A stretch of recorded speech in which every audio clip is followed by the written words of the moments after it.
Selling की then है। इस इंडस्ट्री ये पैसों से नहीं मिलती, ये पैसों से नहीं कर। अरे 10,000 क्या साला लाख रुपए भी लगाने में डरो मत। अरे लगाओ, डरिए मत।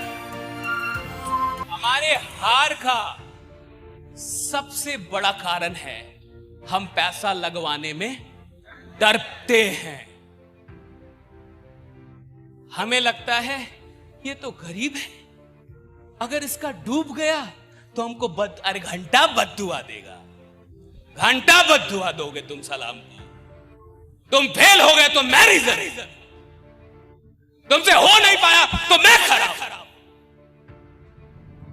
और अगर तुम्हें लगता है कि तुम्हारी असफलता के लिए कोई और जिम्मेवार था तो साला जिंदगी भर नहीं 7 जन्म तक असफल रहोगे तुम। मैं कहां से आ जिम्मेवार हूं? एक बात समझिए, आप किसी के भी असफलता के जिम्मेवार नहीं, सिर्फ अपनी छोड़ के। आप किसी के भी असफलता के जिम्मेवार नहीं है, सिर्फ अपनी छोड़ के। कभी इस दुख में मत जाइए कि मैंने उसका लगवा दिया था और उसका अरे आपने उसको कुछ दिखा दिया था, उसका राहु केतु साला सब खराब चल रहा है, वो कुछ नहीं होता।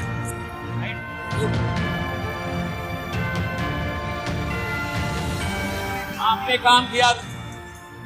और एक बात याद रखिए, अगर कोई भी इंसान इस दुनिया में गरीब है, दुख में है, तो क्या वो आपके चलते हैं? क्या आपका कंट्रीब्यूशन है उसकी गरीबी में? क्या आपने उसे गरीब रखा है? वो अगर गरीब है तो प्रकृति के चलते हैं, अपने पूर्व जन्म के कर्मों के चलते हैं, या फिर ईश्वर या फिर ब्रह्मांड की किसी शक्ति के चलते हैं, या फिर अपनी सोच विचार आदतों के चलते हैं, चरित्र के चलते हैं, ज्ञान के चलते हैं। आपका उसकी गरीबी में कोई कंट्रीब्यूशन नहीं है। लेकिन अगर वो गरीब इंसान ईश्वर किसी भी माध्यम से आप तक भेजता है तो आपको यह मानना चाहिए कि ईश्वर मुझे उस इंसान की गरीबी को दूर करने का माध्यम बनाना चाहता है।